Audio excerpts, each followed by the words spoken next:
Dear student, आज जो हम टॉपिक डिस्कस करने जा रहे हैं वो है किरचॉफ्स लॉ। बहुत ही इंपॉर्टेंट टॉपिक है, तो इसे डिटेल में स्टडी करेंगे। किरचॉफ लॉ, फर्स्ट लॉ क्या कहलाता है? जंक्शन रूल कहलाता है। जंक्शन रूल कहलाता है the algebraic sum of all the current meeting at a junction in a closed circuit is zero। मतलब किसी जंक्शन पर क्लोज सर्किट के जितनी करंट्स मिल रही हैं उनका अलजेब्रिक सम क्या होगा? जीरो होगा।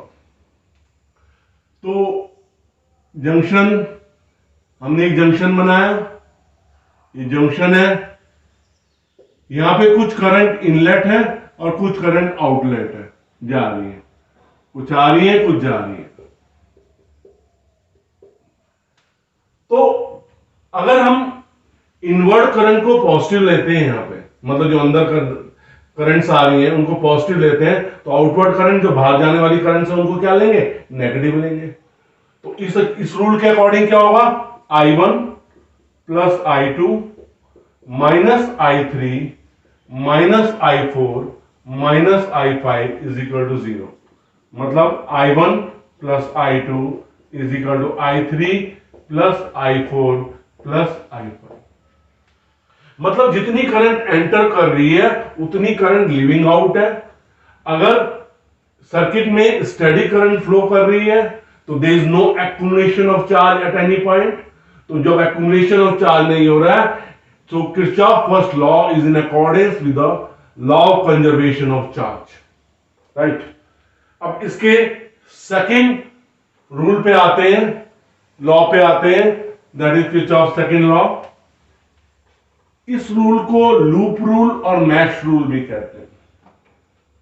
आप जानते हैं ना लूप रूल और मैश रूल क्या होता है?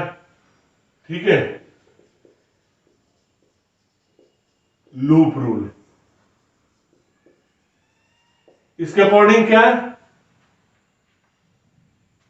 For any loop in a close circuit, मतलब क्लोज सर्किट में बहुत सारे लूप्स हो सकते हैं, उस क्लोज सर्किट का एक loop, the algebraic sum of product of current and resistance in that loop is equal to algebraic sum of EMF of that loop। मतलब जिस लूप को क्लोज सर्किट के जिस लूप को कंसीडर करें उसी लूप में लेंगे। The algebraic sum of product of current and resistance is equal to algebraic sum of EMF of that loop। इसके लिए एक सर्किट लेते हैं, सिंपल सर्किट, आसानी से समझने की कोशिश करेंगे इसे। ये आपका पॉजिटिव, ये सर्किट आ गया आपका रेजिस्टेंस, राइट। यहां पे रेजिस्टेंस R1, यहां पे रेजिस्टेंस R2, यहां पे रेजिस्टेंस R3, यहां पे EMF E1, यहां पे EMF E2। अब ये करंट I1 प्रोड्यूस कर रहा है, यहां पे करंट I1 आई, ये करंट I2 प्रोड्यूस कर रहा है, यहां जंक्शन बना, तो ये जंक्शन रूल से I1 प्लस I2, तो यहां पे कितनी करंट फ्लो कर रही है? I1 plus I2। फिर ये वाली करंट I1 प्लस I2 जाकर डिस्ट्रीब्यूटिव होगी, ये इधर चली गई I2 और I1 इधर होगी। कितने लूप बन रहे? A B C D E F। इसमें हमारे पास तीन लूप बन रहे हैं, हम तीनों लूप को डिस्कस करेंगे। इसमें सबसे सिंपल रूल लेते हैं, जो हमने लूप का पाथ लिया है, लूप के पाथ के डायरेक्शन में अगर हम चल रहे हैं तो पॉजिटिव होगा, और जो चीज अपोजिट चल रही है वो क्या होगी? नेगेटिव होगी।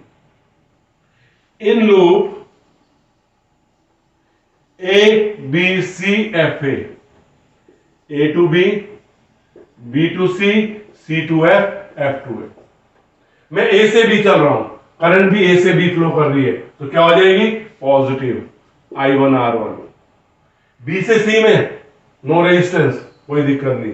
अब मुझे जाना है C से F, करंट कैसे फ्लो कर रही है? F से C, अपोजिट होगी, माइनस I2 R2। A से B चला था, EMF E1 की डायरेक्शन भी A से B है, तो पॉजिटिव होगी। मैं C से F जा रहा हूं और EMF की डायरेक्शन F से C है, अपोजिट है, नेगेटिव होगी -E2, that is first equation. दूसरा लूप क्या बन रहा है, इन लूप FCDEF।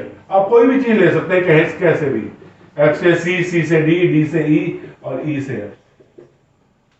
F से C चला, F से C में ही करंट फ्लो कर रही है, F से C में ही करंट फ्लो कर रही है। F से C में क्या हो रहा है, करंट फ्लो कर रहा है।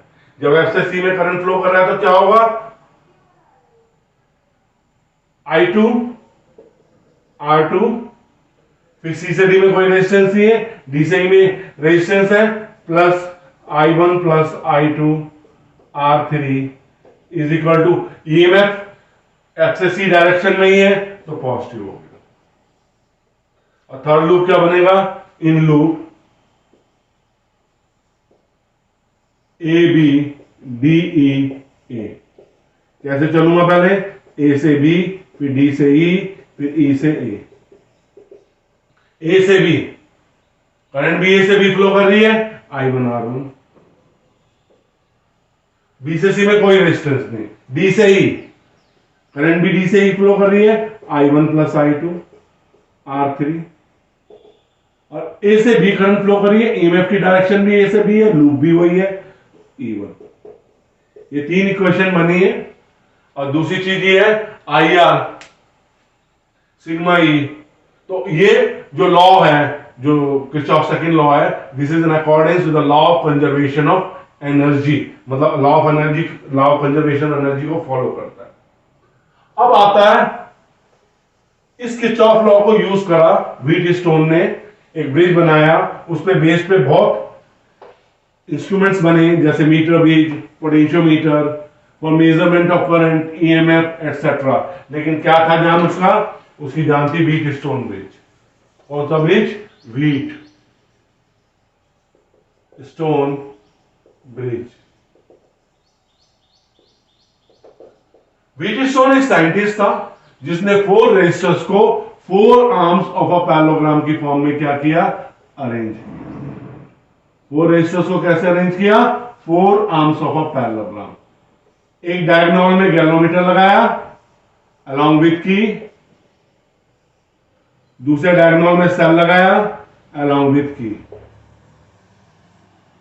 ये रेजिस्टर P है, ये Q है, ये R है, ये S है, A B C D, ये E हो गया, ये की है। P और Q को कहते हैं ratio arm, R non resistance होता है और S होता है अननोन रेजिस्टेंस। आपने 4 रेजिस्टर्स को 4 आर्म्स ऑफ अ पैरेललोग्राम की फॉर्म में अरेंज किया। एक डायगोनल में गैल्वेनोमीटर अलॉन्ग विथ की लगाई, दूसरी डायगोनल में सेल अलॉन्ग विथ की लगाई। अब करंट फ्लो करेगी आई। इसमें कितने लूप पॉसिबल है, 5। पहला, दूसरा, तीसरा, चौथा और 5वां। हम इसमें लूप, अच्छा, अब इसमें जो व्हीटस्टोन ब्रिज ने जो अपना फार्मूला दिया वो इक्विलिब्रियम पोजीशन के लिए दिया।